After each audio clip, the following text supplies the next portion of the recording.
장미, 정혜덕 작가의 책상과 식탁 사이. 안녕하세요. 안녕하세요. 저희가 여러분들께 책과 책에 관련된 수다를 그냥 들려드리고 있는데요. 어떻게 들으시는지 좀 궁금합니다. 네. 우리가 반드시 이 팟캐스트 월드에서 잊으면 안 되는 사자성어 조댓구 좋아요, 댓글, 구독, 알림 설정 부탁드려도 되겠죠? 네. 저희가 이번에 고른 책은 장강명 작가님의 먼저 온 미래라는 베스트셀러입니다. 베스트셀러. 와. 드디어 저희가 베스트셀러도 소개하게 되었습니다. 사실 요즘 베스트셀러가 정말 드물거든요. 그쵸. 네. 진짜 일쇄 소진하기도 어렵다는 것을 그럼요. 너무나 잘 알고 있는 어린이 청소년 소설가와 에세이스트가 이 녹음을 진행하고 있기 때문입니다. 자, 장강명 작가님에 대해서 소개해 드리자면 기자셨고요. 현재는 소설가이자 에세이스트이자 르포르타주 작가이십니다. 천만다행으로 시는 안 쓰고 계십니다. 제발 시는 쓰지 말아주세요. 자, 저는 개인적으로 장강명 작가님 너무 좋아하고요. 근데 좋아한다고 할 때는 이분 작품을 다 읽어야 되는데 저는 사실 한국 소설을 막 열심히 읽는 편은 아니어서 장강명 작가님의 비소설을 거의 다 읽었습니다. 이 책은 지금으로부터 10년 전에 일어난 사건으로부터 시작된 내용인데요. 첫 문장 읽어드릴게요.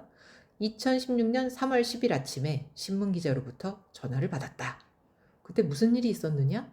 이날은 이세돌 구단이 구글 딥마인드가 개발한 바둑 AI 프로그램 알파고와의 대국에서 진 다음 날입니다. 그래서 이 책의 부제목이 AI 이후의 세계를 경험한 사람들입니다. AI가 바둑계에 몰고 온 변화, 즉 바둑계에 먼저 온 미래를 통해서 미래의 문학계를 예측한 책입니다. 출간 이후에 제세를 거듭해서 스테디셀러가 되었습니다. 네, 저는 이 책이 그냥 장강명 작가 저도 좋아하고 베스트셀러였고 그래서 그리고 AI 시대에 대한 이야기라고 해서 읽었는데 사실 처음에는 바둑 뭐 알파고 이런 얘기인 줄 알고 제가 바둑이나 뭐 그게 관심이 있는 건 아니었으니까요. 그래서 그냥 읽었는데 읽고 나서 정말 그 바둑에 대한 얘기가 아니잖아요. 예, 그래서 배운 것도 많고 또 작가로서 이렇게 생각할 바도 많았던 그런 좋은 책이었던 것 같아요. 네. 이 책에서 빛나는 부분은 누가 뭐래도 작가의 취재력과 통찰이라고 생각합니다. 바둑의 바자도 모르거든요, 저는. 어, 오목은 알고 있습니다. 네. 그런데 바둑의 바자도 모르는 제가 읽었을 때 굉장히 흥미진진하고 재미있었어요. 그러니까 참 관심도 없는 것에 관심을 갖게 만드는 건 대단한 필력이라고 생각하고요. 그 다음에 바둑계에서 일어난 변화를 자세히 관찰하고 이거를 문학계에 대입해서 AI와 관련된 다양한 질문을 던져보는 방식이 좋았습니다. 전체가 10장으로 이루어져 있는데요. 특히 9장, 가치가 이끄는 기술에서 작가가 하고 싶은 말이 드러납니다. 제가 읽어드릴게요. 아무래도 우리는 좋은 삶이 뭔지 모르는 것 같다. 가치 없는 삶보다 가치 있는 삶이 분명 좋은 삶일 것이고, 재미없는 삶보다는 재미있는 삶이 좋은 삶에 가까울 것이다. 그런데 이제 작가는 우리가 의외로 가치와 그리고 더 심하게는 재미를 잘 모른다고 말을 합니다. 그리고서 이제 마지막에 10장이 딱 등장하는데요. 여기에 이제 결국 작가가 하고 싶은 말이 모여 있거든요. 기술이 가치를 훼손하지 못하도록 빅테크 기업을 막아서고 그러기 위해서 글로벌 공적 관리 체제와 가치의 근원을 설명하고 다룰 수 있는 인문학이 필요하다. 이렇게 저자는 이야기를 합니다. 다양한 참고 도서를 활용해서 이런 이야기를 해요. 장강명 작가님 벽돌책 깨부수는 작가로도 유명하시거든요. 그런 책도 내셨고요. 그런데 빅테크 기업을 막겠다고 글로벌 공적 관리 체제를 만들자. 자, 이거는 실현 가능성이 굉장히 적어 보입니다. 누가 감히 그 빅테크 기업을 막아설 수 있겠어요. 그래서 이게 그렇게 돼야 되기는 하는데 실현 가능성이 적다고 생각했습니다. 하지만 실현 가능성이 적어도 말은 해봐야 되지 않겠습니까? 세상에 안 될 것 같은데 말해봐서 바뀐 것이 굉장히 많습니다. 그리고 인문학이 필요하다 했는데 이러면 좀 뻔합니다. 기승적 결국 인문학인가? 네. 하지만 저는 인문학 옹호자이기 때문에 네. 지지하는 입장입니다. 이 가치가 기술을 이끌어야 된다는 말이 낭만적으로 들릴 수도 있지만 뭐 다수가 공감을 하면 실현 가능성이 높아질 수 있다고 생각합니다. 그리고 이 책에 진짜 그 인상적인 구절들이 많았는데 이분이 그 아주 다수의 프로 바둑 기사들과 인터뷰를 하면서 그분들의 말도 이제 많이 갖다가 이제 적고 그러셨잖아요. 그리고 또 그 아까 얘기하신 것처럼 바둑과 문학을 약간 대입시키면서 인공지능을 사이에 두고 그렇게 쓰셨어요. 그래서 저는 그 여기 그런 구절이 나와요. 문학이 뭐냐는 질문에 대해서 뭐 창의성이든 문학성이든 심오한 무언가가 있는데 그걸 이제는 인간만 가질 수 있다고 말할 근거가 없어졌다. 그런 맞아요. 문장이 나와서 그 문장이 좀 이렇게 마음을 때렸고 저도 바둑에 대해서 관심이 없고 잘 알지 못해서 뭐 바둑 TV도 있던데 근데 여기 보면 바둑 좋아하고 사랑하는 사람들은 바둑에 철학이 있다. 바둑은 예술이다. 막 이렇게 얘기하잖아요. 근데 여기에 어떤 프로 기사께서 그렇게 얘기한 부분이 나와요.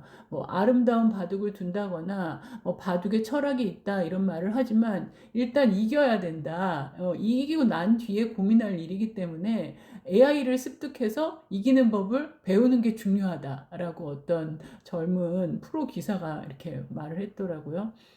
그리고 또 여기 장강명 작가가 스마트폰이 처음 나왔을 때 우리가 이것 때문에 사람들이 뭐 주의력이 막 떨어지고 청소년들이 뭐 소셜 미디어 때문에 우울증을 앓게 될 거다 이런 전망을 하지 못했었는데 이 인공지능 때문에 우리가 앞으로 무슨 일이 생길지 알 수가 없고 더 큰 것은 그 알 수 없는 그것이 우리가 살아가야 하는 환경 그 자체다. 이제 그런 말을 한 게 여기 참 이 딱지를 붙이게 되는 구절이 아주 많습니다. 네, 그렇습니다. 그래서 장미 작가님도 저도 다 책을 들고 왔는데 다 뭔가가 엄청 붙어 있고 저도 다시 한번 읽으면서 밑줄을 쳤는데요. 밑줄 친 문장이 참 많습니다. 여기 또 그런 말이 있어요. 내가 내 일의 주인이 되어야 하는데 인공지능을 이거는 그 문학 부분에서 얘기하신 거였어요. 근데 그 뭐 여기 장강명 작가님 같으면 그런 분이 많겠죠. 뭐 작가가 되는 것에 대한 질문, 그런 질문을 받았을 때 너가 글을 쓸 때 내 시간을 그러니까 글을 쓰면서 내 시간을 낭비할 만한가? 그렇다고 그렇게 시간을 낭비할 만큼 즐거운 일이라고 할 만한가? 이제 그렇다면 할 수 있다. 약간 그런 얘기가 있었는데, 근데 우리가 글을 쓰는 게 만약에 뭐 재미로 글을 쓰거나 뭐 취미로 글을 쓰는 게 아니라 그런 아마추어가 아니라 돈벌이를 하기 위한 프로로서 이렇게 글을 써야 한다면 인공지능이 소설을 써줄 수 있는 이런 세상에서 작가가 되는 일에 대해서 생각하는 게 어, 벌써 옛날도 아니지만 작가가 되어서 옛날 사람인 저하고는 요즘의 작가를 꿈꾸는 젊은이들은 생각하는 바가 아주 다를 것 같은 느낌이 들더라고요. 저희가 지금 녹음하는 곳 창 너머에서 그 어린이들이 막 이렇게 뛰어다니고 그래서 이제 그 어린이들의 깔깔거리는 소리하고 그다음에 새소리 이런 게 막 같이 녹음되고 있거든요. 저 때는 다 예술가라고 생각합니다. 뭐 아마와 프로를 따질 필요가 없는 모두가 예술가인데 이 결국 밥 벌어먹고 사니즘이 이제 시작되면은 이제 고민이 생기게 되고요.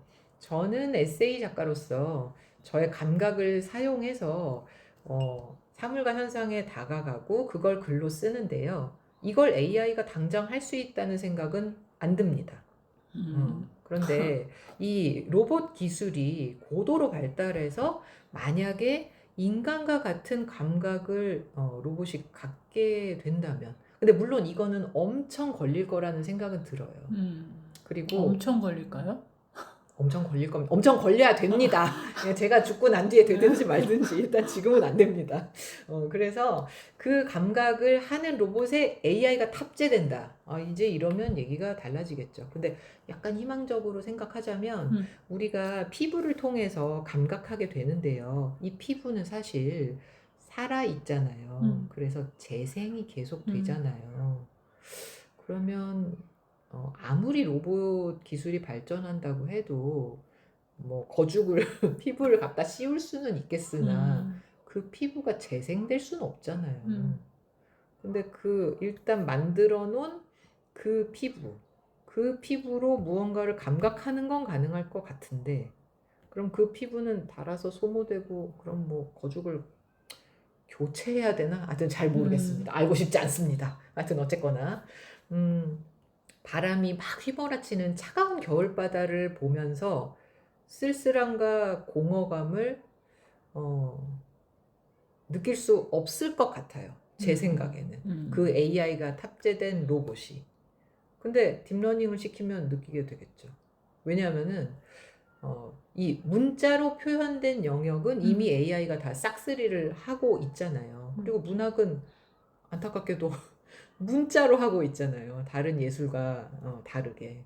근데 당장은 아니니까 한 10년은 부지런히 쓰겠다. 네, 그렇게 다짐을 했고요. 그 다음에 그 뒤는 걱정을 안 하는 게 저는 저의 세대의 작가더라고요. 그러니까 저와 비슷한 나이 또래 혹은 살짝 아래나 위 독자들이 제 글을 이해하고 공감하지 저와 세대가 정말 많이 차이나는 이런 독자들은 제 글을 물론 접할 수도 없거니와 이해 공감도 안 될 거라고 생각합니다. 그런데 또 저는 저와 비슷한 세대의 독자만 있는 건 아니거든요. 저는 청소년 에세이도 쓰고 있기 때문에 10대 독자들에게는 그들이 맞이할 삶을 이해시키고 그들을 응원하는 글을 이제 쓰고 있는데요. 그러면 10대 독자들과 함께 생각해 볼 때 서로 미래에 대해 모르는 처지인데 내가 뭐 알려줄 게 있나? 그것도 잘 모르겠고. 하여튼 저는 10대들은 지금 막 둘 중에 하나입니다. 공부를 미친 듯이 본인의 자의에 의해서든 부모라는 타의에 의해서든 공부를 미친 듯이 하고 있거나 아니면 공부에 담을 쌓고 있거나 도무지 한국은 중간이 없어요. 둘 중에 하나인데 저는 그런 시절은 다 지나 보냈잖아요. 그러니까 시간이 좀 있고 그 남는 시간으로 책도 읽고 강연도 듣고 그리고 청소년들이 맞이할 미래에 대해서 좀 생각해 볼 수 있으니까 거기에 대해서는 내가 또 좀 써볼 수 있지 않을까 뭐 하여튼 저의 유통기한은 한 10년 남은 게 아닌가 하는 생각이 드는군요. 저는 예전에 이제 소설 쓰거나 이제 글 쓸 때 뭐 이제 자료 조사가 필요하면 네이버에 뭐 검색하거나 그랬었는데 요즘은 제미나이를 통해서 자료 조사를 하거든요. 근데 사실은 제가 그 뭐 제미나이나 이런 인공지능이 글을 다 써준다더라 이런 얘기를 듣고 또 뭐 나는 그걸 이용해서 글을 썼다 막 이렇게 하는 작가들도 나오고 그래서 저도 이제 뭔가 해보려고, 시도해보려고, 시도라기보다 시험, 뭐 테스트 해보려고 제가 하려고 하는 이야기의 핵심을 이제 말해주면서 너 같으면 어떻게 쓰겠냐, 뭐 이런 식으로 물어본 적이 있었어요. 네. 그랬더니 무슨 몇 가지의 버전을 막 보여주는 거예요. 뭐 스릴러 버전, 뭐 판타지 버전, 막 이런 식으로. 근데 그것이 나쁘지는 않았는데, 뭐랄까, 그 소설을 쓸 때, 에세이도 저는 그럴 거라고 생각하는데, 이 내 마음이 동해서 이 내 마음에서 우러나서 쓰는 게 아니라, 그 누군가가 이렇게 큰 틀을 정해준 거에 내가 맞춰서 쓰려니, 우러나고 솟구쳐 나는 게 많이 없잖아요. 근데 이게 무슨 논문이나 보고서가 아니라 정말 이 약간 창작물인데, 이렇게 픽션인데, 그런 우러나고 솟아나는 무엇이 없는 상태로 장편 분량의 이야기를 쓴다는 게 저로서는 좀 불가능하더라고요. 아무리 뭐 좋은 아이디어를 주고 뭐 구성을 다 잡아준다고 해도 내가 그 사이를 그냥 뭐 채워나간다? 그게 기분이 나쁘다는 걸 넘어서서 그게 저는 어렵더라고요. 오히려 차라리 내가 그냥 좀 그 구성이 AI가 맞춰준 것보다 허접하더라도 내가 그냥 하는 게 저는 그게 더 쉽더라고요. 그래서 저는 그거를 포기를 했고, 근데 몹시 기분이 나쁜 거는 제가 뭔가 한번 그런 걸 물어봤었잖아요. 그래서 그 다음에 뭔가 다른 자료조사차 뭐를 물어볼 때마다 저를 엄청나게 뭘 가르쳐요. 계속 그 제미나이가 저에게 글쓰기 선생님이라도 됐냐. 그래서 제가 몹시 참다가 한번 크게 혼찌검을 내어준 적이 있었고, 어떻게 혼을 내셨어요? 어, 자중하라는 식의 그런 얘기를 썼죠. 너는 나의 스승이 아니고 나는 너에게 배우려는 것이 아니다. 내가 묻는 것이나 대답하라. 전에 내가 한번 시험 삼아 그걸 물어본 적이 있지만 그걸 내가 하고 있지도 않고 그것은 내가 보기에 별로였다. 너는 내가 묻는 것에나 답을 하라. 넌 그냥 비서일 뿐이다. 약간 이런 식으로 몹시 제미나이의 인격을 모독할 만한 그런 식의 말을 거침없이 써주었더니 또 즉각 몹시 또 사과와 반성의 태도를 막 보이면서 그 후에는 조신하게 제가 묻는 것만 답을 하고 있습니다. 놀랍습니다. AI를 열심히 활용하는 저의 친구 중에 하나는 반드시 AI에게 존댓말을 한다고 하더라고요. 나중에 AI가 세계를 지배했을 때 존댓말을 했던 자기는 살려줄 거라고요. 에세이는 나라는 인간의 개성을 널리 퍼뜨리는, 쉽게 말하면 개성을 파는 장르거든요. 그래서 소설보다는 조금 더 승산이 있지 않을까. 저는 AI에게 개성이 있다는 생각은 안 들거든요. 물론 프롬프트를 어떻게 입력하느냐에 따라서 뭐 입혀볼 수는 있겠지만 기본적으로 에세이는 진실에 기반한 글이고 AI가 그걸 지어낸다는 건 진실과는 완전히 반대되는 얘기라서 본질적으로 에세이는 좀 살아남을 수 있지 않을까 하는 생각이 들었고요. 그리고 우리는 인간이기 때문에 성공하기보다는 주로 실패하잖아요. 그래서 저의 에세이의 절반은 다 실패한 이야기거든요. 그런데 우리는 남이 성공한 이야기를 읽으면 물론 감탄하고 박수치지만 뭔가 배알이 꼴리지 않습니까? 인간은 그런 것입니다. 그래서 실패한 이야기가 훨씬 인간적이고 또 그런 이야기를 읽으면서 위로와 용기를 받곤 하는데요. 왠지 AI는 실패를 안 할 것 같은. 사실 AI는 엄청난 실패를 통해서 탄생하기는 했는데 그래서 그나마 에세이는 조금 더 오래 살아남을 수 있지 않을까 하는 생각을 하고 있고요. 그 다음에 저는 그 청소년들에게 인문학 고전을 읽히고 또 서평을 쓰는 일을 하고 있거든요. 그런데 수업을 준비할 때 전 AI를 활용해요.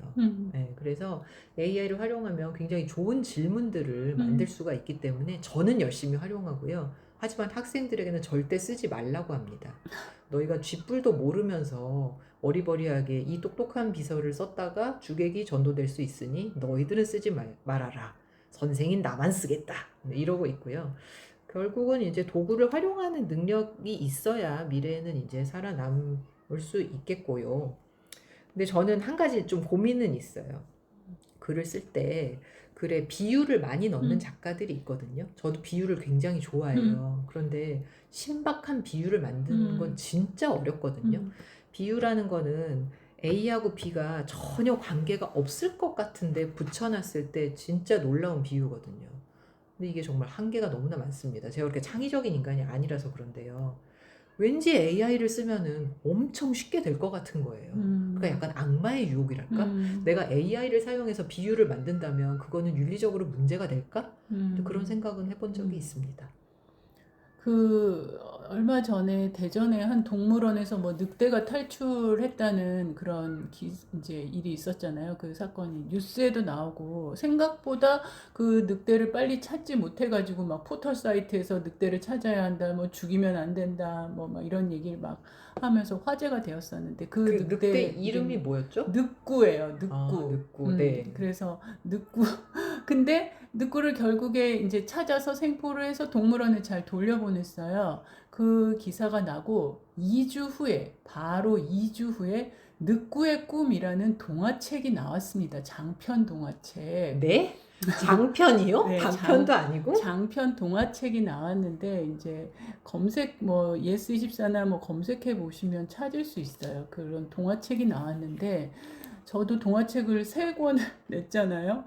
근데 2주 동안 장편 동화를 원고를 완성해서 편집자가 없다고 하더라도 수정과 이런 걸 거쳐서 또 그 안에는 그림이 들어가고 표지를 만들어서 인쇄를 해서 이 서점에 배본을 한다는 게 가능하지가 않은데 이것은 분명히 AI 뭐 제가 이렇게 말할 건 아니지만 거기 출판사에서도 사파는 AI의 도움을 받았다 이렇게 밝혔어요. 그런데 이런 걸 보면은 하루 종일 앉아서 겨우 이제 몇 줄이나 몇 문장을 쓰면서 괴로워하는 저 같은 사람으로서는 좀 맥이 빠진달까? 여러 가지 생각이 드는 거죠. 그렇습니다.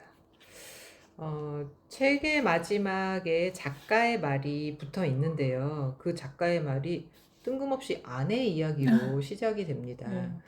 장강명 작가님의 아내는 그 김세섬 대표님이고요. 독서 관련된 플랫폼인 금음을 운영하고 계신데요.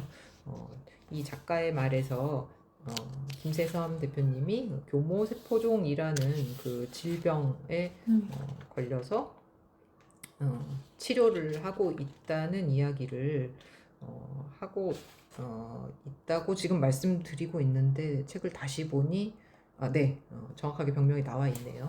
이게 사실 생존율이 굉장히 적은 질병으로 알려져 있고요. 저도 장강명 작가님의 페이스북에서 이 질환에 대한 이야기, 질병에 대한 이야기를 들었고 책으로도 접해서 정말 잘 투병하시고 하루하루 의미 있게 살아가시기를 응원하는 사람 중에 한 명입니다. 그런데 또 정말 놀랍게도 김세섬 대표님께서 그 하루하루 살아가는 이야기를 아주 짧게 녹음을 하셔가지고 팟캐스트에 올려주시거든요. 네. 이름이 참 너무 멋집니다. 암과 책의 오디세이라고. 네. 그래서 그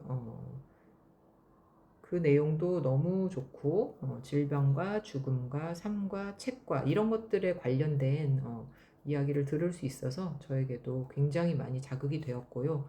이 자리를 빌려서 감사하다는 말씀을 전해드리고 싶습니다. 인간은 결국 소멸하는 존재지만 그 소멸하는 시점까지는 어떻게든 파이팅을 외치다가 멋지게 소멸하면 좋겠다라는 게 이제 저의 개인적인 바람인데요. 동시에 AI에 관한 책을 읽다 보니까 우리가 참 AI처럼 불멸하는 존재가 아니라서 다행이라는 생각도 들거든요. 네. 이 미래 사회가 그렇게 아름다울 거라는 생각은 저는 도무지 안 들어서요. 하지만 그래도 대표님은 당분간 건강하게 생존하시기를 기원합니다. 네, 김세섬 대표님 진짜 건강하게 헤쳐나가는 모습을 보면서 힘을 얻는 사람들도 많이 있을 텐데 용기를 가지고 또 잘 헤쳐나가시기를 저도 바랍니다. 네, 저희가 준비한 내용은 여기까지고요. 조댓구알 다시 한번 부탁드리면서 다음번에는 또 재미있고 유익한 책으로 찾아뵙겠습니다. 안녕히 계세요. 고맙습니다.